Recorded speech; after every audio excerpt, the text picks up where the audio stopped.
Assalamualaikum warahmatullahi wabarakatuh.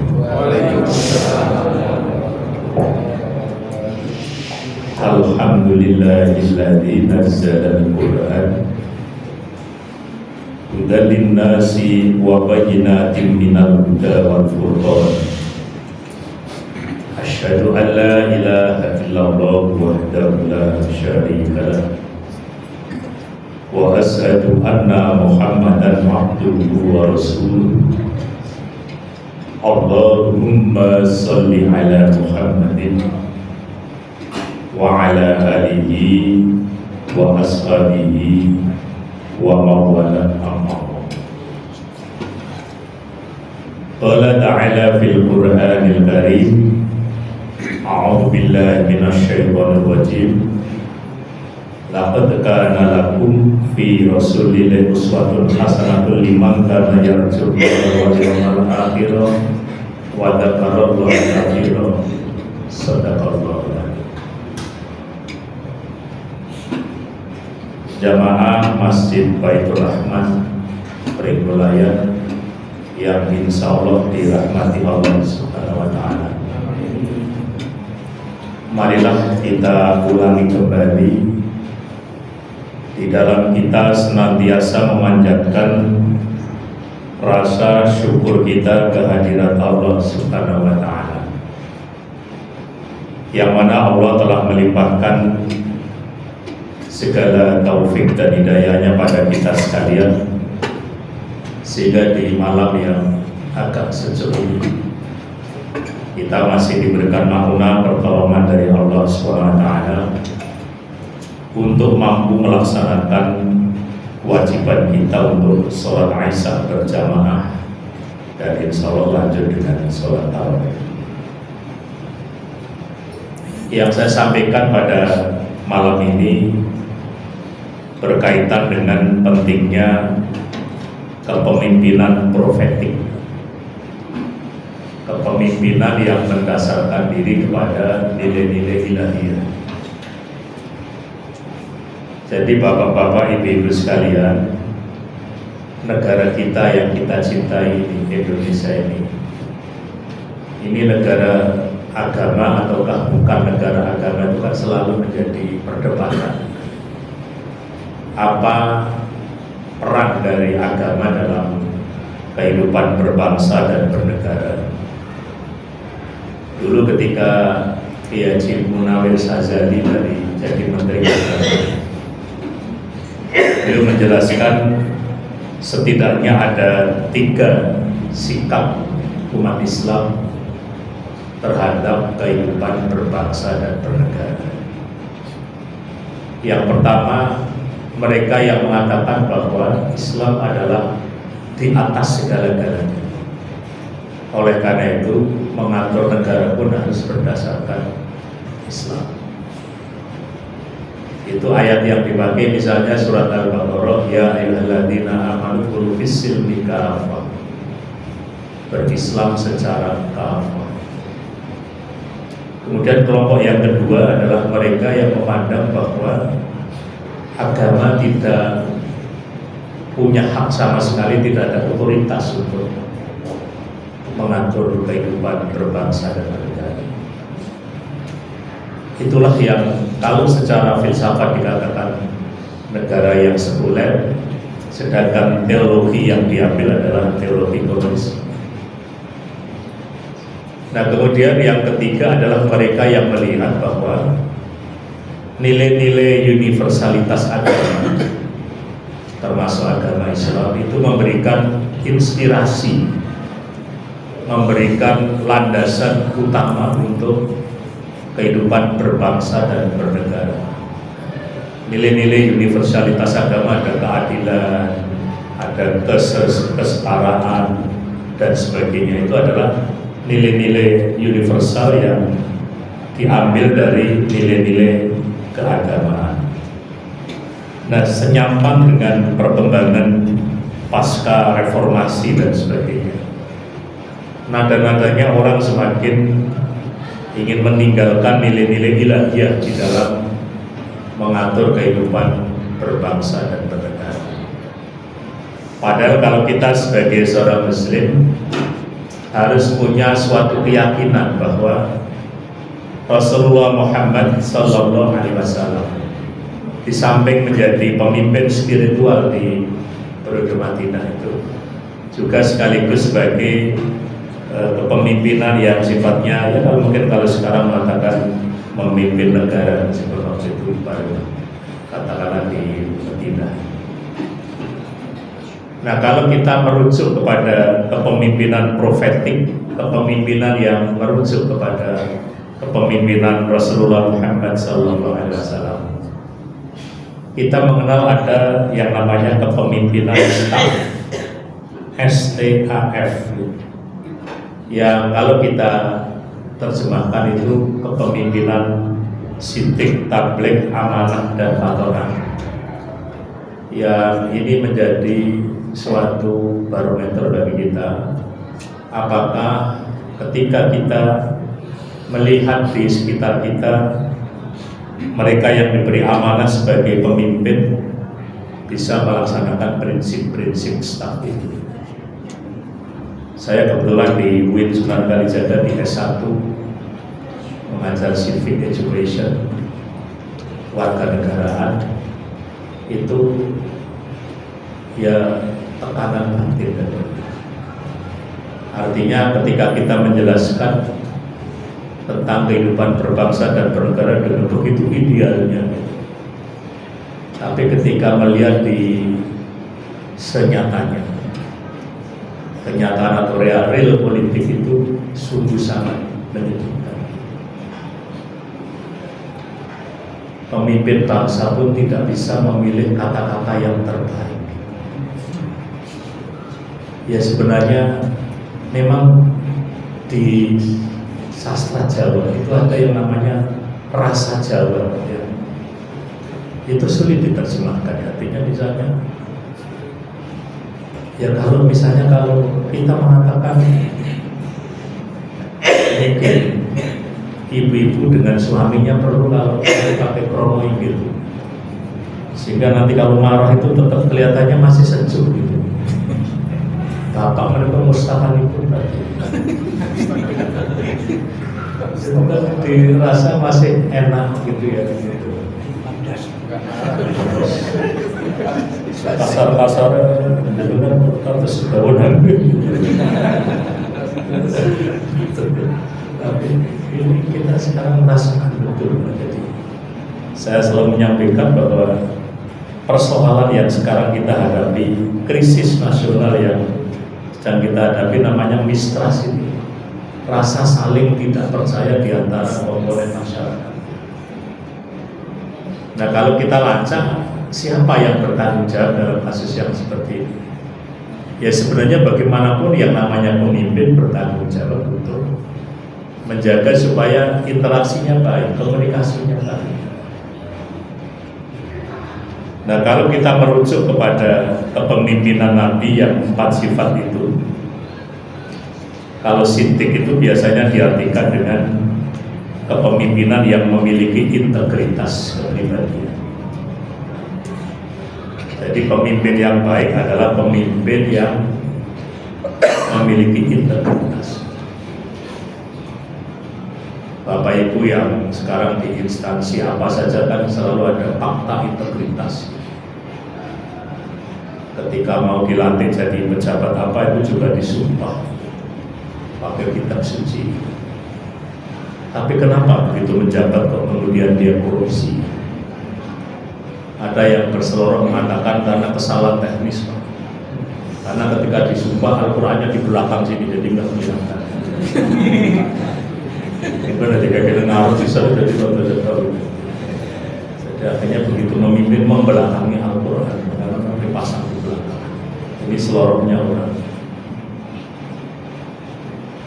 Nah, indikator orang yang memiliki pemimpin yang memiliki integritas kepribadian itu yang pertama adalah niat yang tulus karena Allah.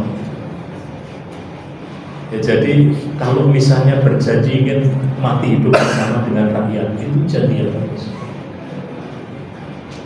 Dan siapapun yang jadi calon pemimpin itu bahasa yang memang diharapkan oleh masyarakat itu. Nah, terlepas dari kepentingan-kepentingan itu, ya, jadi sekarang ini kan kita sedih ya Bapak Ibu sekalian.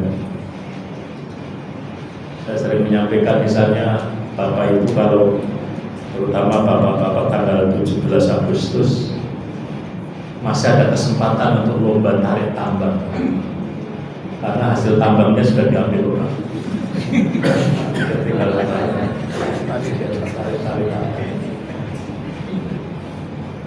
Dan ada orang yang mengatakan ini termasuk juga salah satu dari tujuan puasa Ramadan kita kan la'allakum tashkurun, agar kalian semakin bersyukur kepada Allah Subhanahu wa taala. Nah, ibu bapak sekalian, orang sering mengatakan dulu kosmos, ya, orang yang senang kosmos mania itu kan. Orang bilang tanah kita, tanah surga, tongkat kayu dan batu jadi tanah.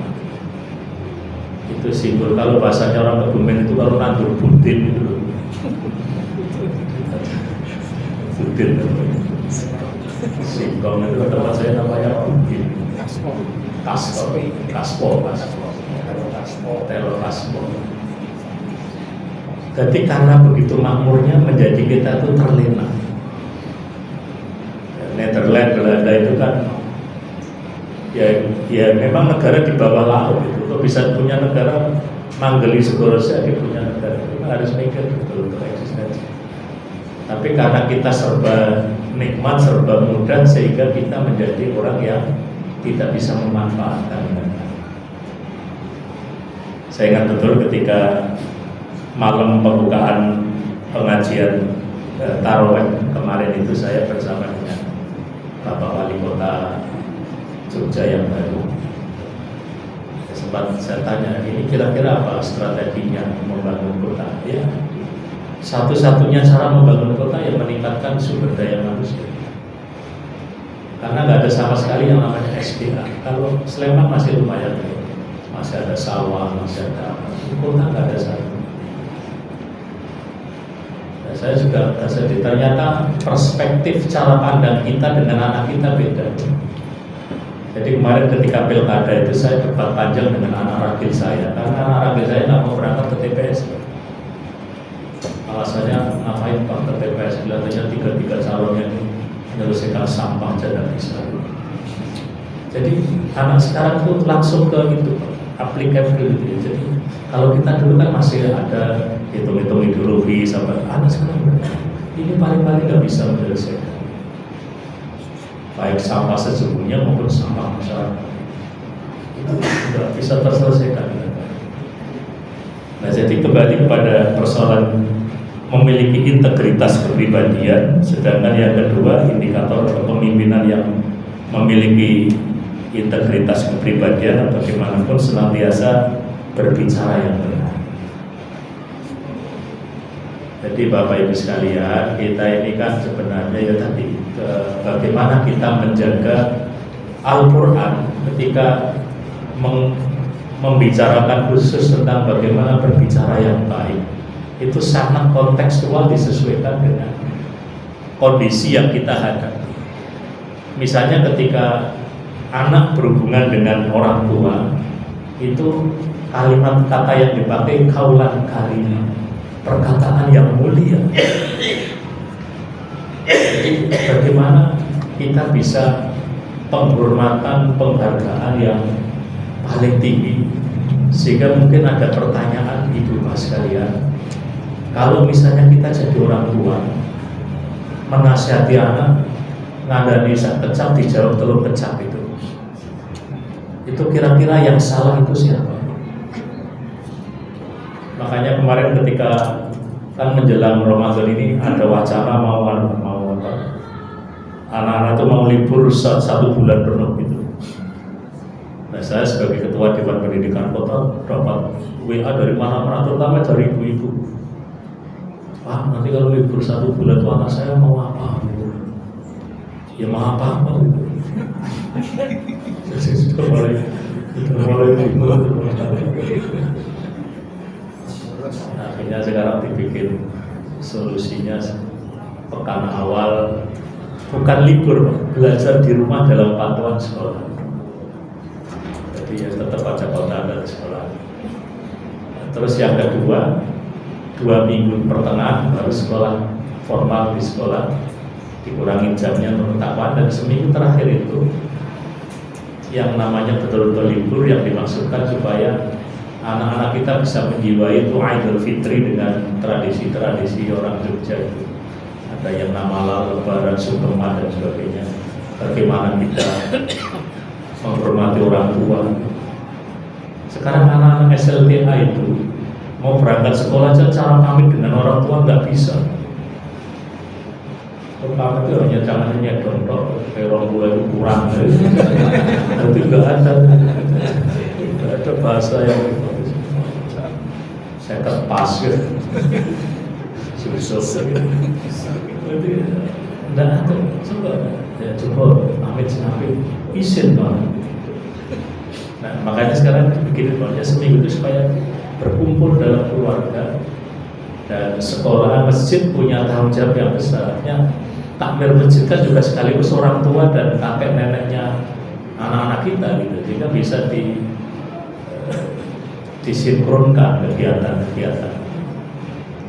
Dulu kita waktu Pak Harto juga pernah, Gus Dur juga pernah, 1 bulan penuh libur Pak itu. Cuma memang dulu itu kan anak-anak kita belum ada ketergantungan dengan yang namanya gadget ini, yang namanya HP.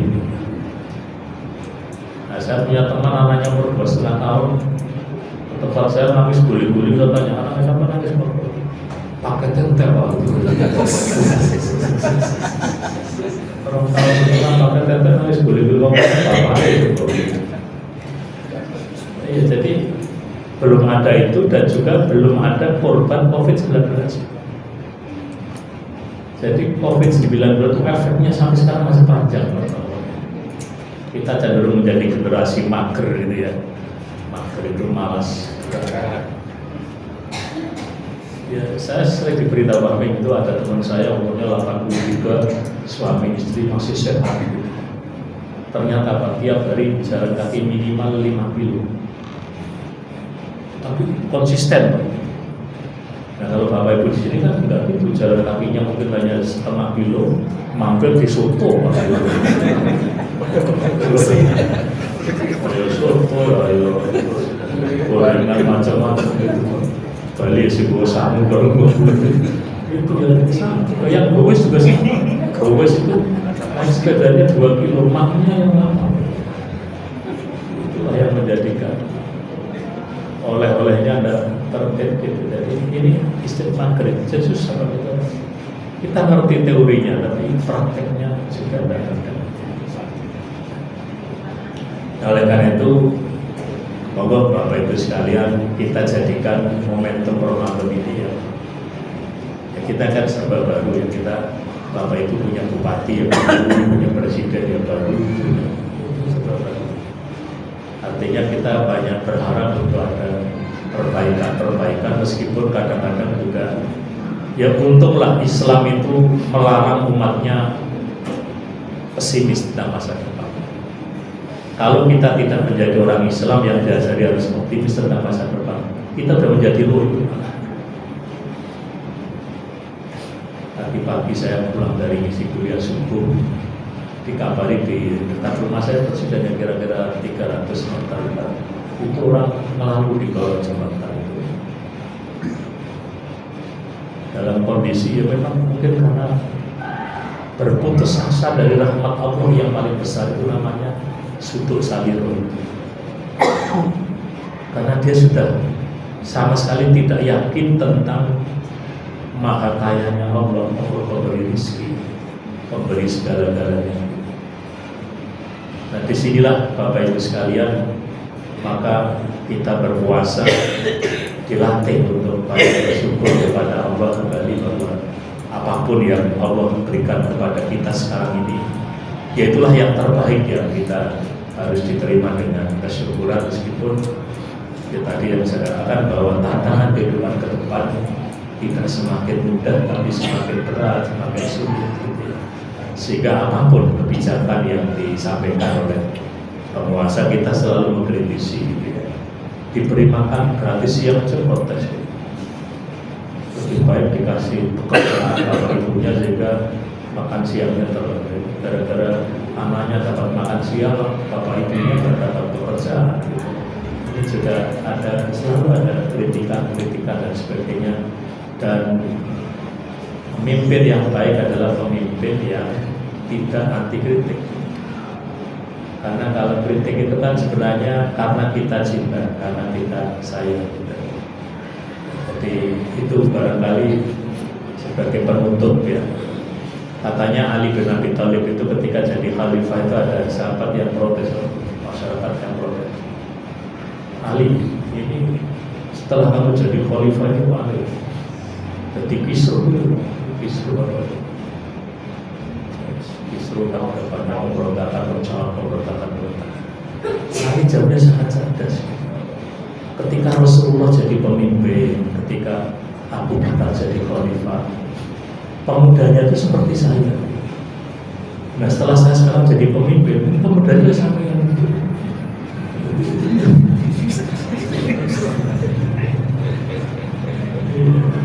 Beda, saya kira itu yang dapat saya sampaikan kepada ibu sekalian. Semoga bermanfaat. Assalamualaikum warahmatullahi wabarakatuh.